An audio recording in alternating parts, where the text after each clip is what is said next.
అయిపోగానే ఇమీడియట్ గా అడ్డుకట్ట అదే ఇంకా రాలే కదా నేషనల్ 1 వీక్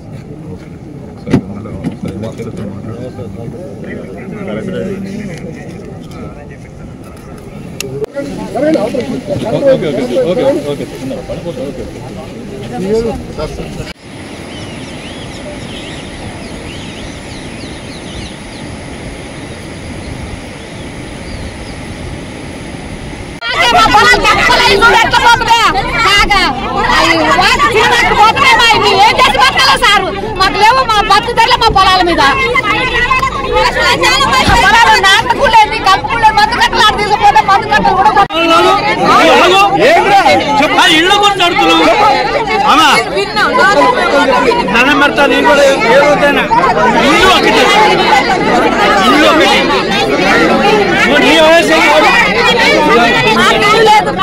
ఇప్పుడు నువ్వు అక్కడ మాట్లాడినావు ఇంకొకళ్ళు మాట్లాడినా ఆడ నువ్వే మాట్లాడితే మళ్ళీ ఇంకొకళ్ళని మాట్లాడి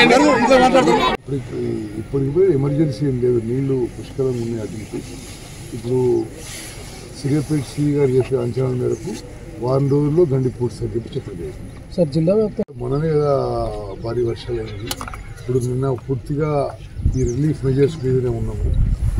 రేపు ఎల్లుండి ఎన్యూమరేషన్ చేసి ఎంత నష్టం జరిగితే అంత నష్టపరిహారం ఇప్పిస్తామని చెప్పి మాట్లాడుతారు. తెలంగాణ రాష్ట్ర వ్యాప్తంగా భారత వాతావరణ శాఖ, ఇండియన్ మెట్ డిపార్ట్మెంట్ తెలంగాణలో పలు ప్రాంతాల్లో రెడ్ అలర్ట్ ప్రకటించి భారీ నుంచి అతి భారీ వర్షాలు మరి పడతాయనే సూచనల మేరకు మేము రాష్ట్ర వ్యాప్తంగా కొన్ని జాగ్రత్తలు తీసుకోవడం జరిగింది.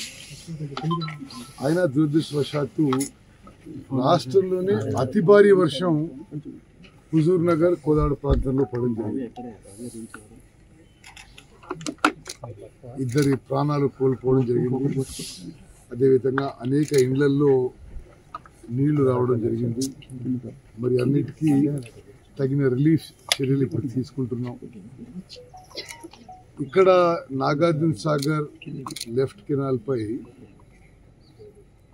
పాలేరు నుంచి బ్యాక్ వాటర్ పెరిగి ఈ నీళ్లు నాళ్ళు ఎక్కువై బ్యాంకులో ఓవర్ఫ్లో అయ్యి బ్యాంకు మెత్తబడి ఇక్కడ లెఫ్ట్ కెనాల్ తెగడం జరిగింది.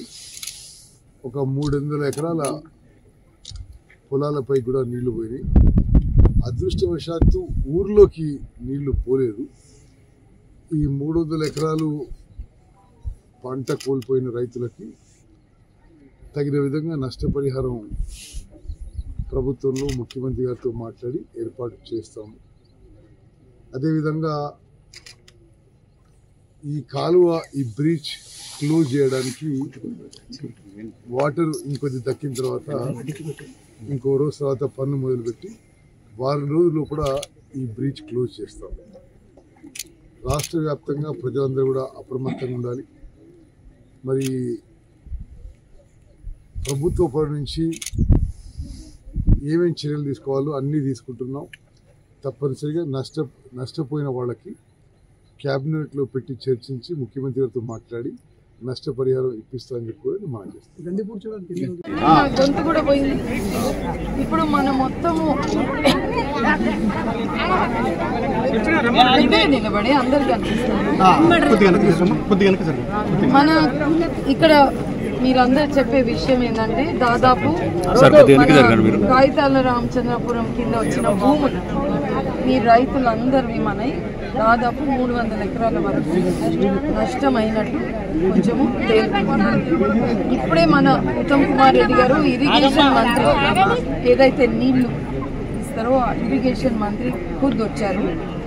వారు ఇప్పుడే ప్రెస్లో చెప్పింది మీకు వినపడలేదు. కానీ ఇది కొంత తగ్గితే మనకు నీళ్లు మళ్ళీ రేపో ఎల్లుండో వచ్చి నష్టపరిహారం ఎంత అయింది, ఎన్ని ఎకరాలు మునిగినాయి, ఎవరు పొలాలు పోయినాయి అని అన్నీ రాసుకుంటారు. తర్వాత మన ముఖ్యంగా మంత్రి గారితో మాట్లాడి బహుశా వారు కూడా వచ్చే ప్రయత్నం చేస్తున్నారు. ఇక్కడికి ఒక గంటలో తెలుస్తుంది. వారు కూడా హెలికాప్టర్లో తిరిగి వీలవుతే ఇక్కడ కూడా తీసుకొచ్చే ప్రయత్నం చేద్దాం. కానీ బట్ అందరికీ మన ఊరోళ్ళు మీకేం కొత్త కాదు. మనం సార్ మనోడే కాబట్టి డేట్ అయినా ముందైనా వెనకైనా మీకు ట్రాన్స్ఫార్మర్లు పోయినా ఏది నష్టమైనా సార్ నేను దగ్గర ఉండి మీ అందరికీ ఆ నష్టం పూడ్చేటట్టు తప్పకుండా చూస్తామని సార్ తరఫున ప్రభుత్వం తరఫున నేను మీ అందరికీ హామీ ఇస్తున్నాను. ఇది ఎవరి వల్ల కాలేదు, ఆ భగవంతుడు అట్లా అనుకున్నారు. కానీ మీరు వేసిన కష్టము పోదు. మీరందరూ భద్రంగా ఉండండి.